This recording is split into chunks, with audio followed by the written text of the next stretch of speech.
It was 1980. Michael was 11 years old and his parents were not well off, ordinary middle-class people. They rarely bought toys for their son and only spoiled him on the big holidays like Christmas and birthday. And one of those holidays was about to come, the other day.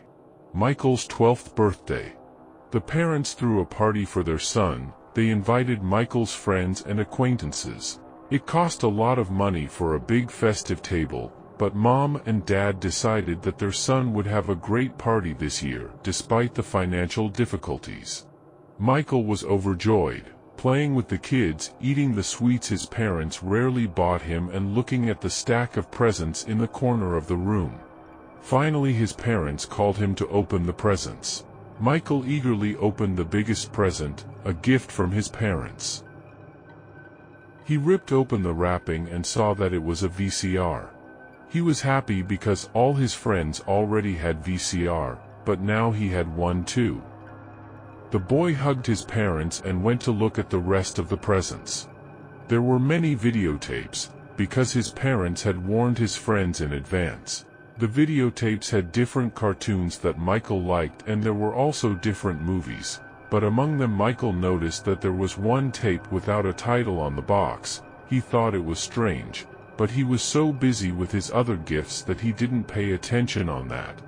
He also found the Lego that his grandparents had gotten him, and a few other toys. In the evening, after playing with his friends enough, Michael went up to his room. He saw that his father had already hooked up the VCR to the TV. Also in the room were his presents that his parents had brought to him. He sat down on the floor, turned on the TV, the VCR, took one of the cartoon tapes and started watching. For several days, Michael would happily run from school to watch some interesting tape. But all good things sooner or later come to an end and there was no movie or cartoon left that he did not watch. But then the boy noticed that very cassette with a white cover without a title.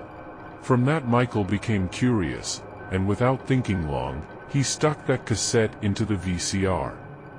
A ripple appeared. There was a ripple on the TV, nothing else, and Michael wanted to pull the tape out, thinking it was blank, but then he heard voices. Someone was cursing, but no one was visible in the frame. A little while later, a picture began to appear on the screen. Nothing was clear at first, but then the boy saw the hospital room through the interference on the TV. Through the interference on the TV he saw a woman standing in a long straitjacket. She was thrashing from side to side and wheezing. Michael was very frightened. He quickly turned off the VCR with the remote and got under the covers on the bed. He told himself it was just a stupid movie and there was nothing to be scared of. But suddenly he heard a scream coming from the TV and a light coming from there. He jumped up and wailed in fear. His parents came into the room, but the TV was turned off. They asked their son what had happened. The boy was terribly frightened and told them everything that had happened to him. Michael's father asked where the tape was. Michael said he hadn't taken it out of the VCR. But the tape wasn't in the VCR. His parents thought the boy has just a scary dream, because they knew how emotional and impressionable he was. In the morning, Michael looked for the tape. He looked everywhere, even under his bed, but he couldn't find it. The next day the boy took the tape with the cartoon, which he decided to review, and turned it on. Somewhere in the middle of the cartoon, it cut off. He saw the same woman from that tape on the screen. Michael got scared, called his parents, and they rewound the tape back a few minutes, but at the part where their son said the woman was, there was nothing. It was just a cartoon. The father said that the constant presence of the boy in front of the TV has a strong impact on his health, including mental health. That's why they decided to take away the VCR for some time. But they did not take away the TV so that he could watch cartoons on cable channels. Before his parents took everything away, Michael checked the VCR and the box of cassettes, and there was no secret unnamed tape anywhere. He didn't know where it could have vaporized to, which scared him a lot. At school, he asked his friends which of them had given the cassette, but no one knew what he was talking about. Michael concluded that one of his friends had played a prank on him by giving it to him and then just taking it away when he visited again. It could be true, except that no one had ever visited him since his birthday. Or maybe his parents planted it to tear their son away from the TV. Michael ran through a variety of options in his head to keep his imagination in check. That night, when the boy was already lying in bed and falling asleep, through his closed eyelids he felt the room fill with a bluish glow. Then he heard a sound. Michael jumped up and looked at the TV. He saw the woman. Now her image took up the whole screen and it felt like she was looking right at him with her crazy eyes. At first the boy froze in horror and then screamed sharply. The parents ran into the room to see what was wrong. They saw the TV on and their son hiding under a blanket. The mother assumed that the child was watching horrors on TV instead of sleeping. The father got angry with Michael and said he would have to take the TV away as well.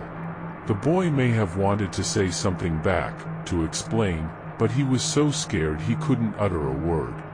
After the father took the TV away, the mother sat with her son for a while and tried to put him down. It was difficult, but still, thanks to his mom, he managed to fall asleep. Late at night, a few hours after the incident, Michael was awakened by the creaking of steps in the hallway. At first he thought it was his parents, but then he was sharply gripped by fear. Something about that gate was different. This man was coming up slowly, very slowly. Then everything went quiet and after a while he heard a creak near the door to his room. The boy immediately covered himself with the blanket out of fear. He heard the door to his room open. And then very slow, shuffling footsteps and hoarse breathing. The boy immediately came down and hid under the bed.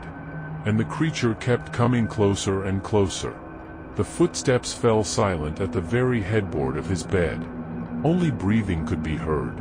The boy decided to open his eyes. All he saw was someone's skinny legs.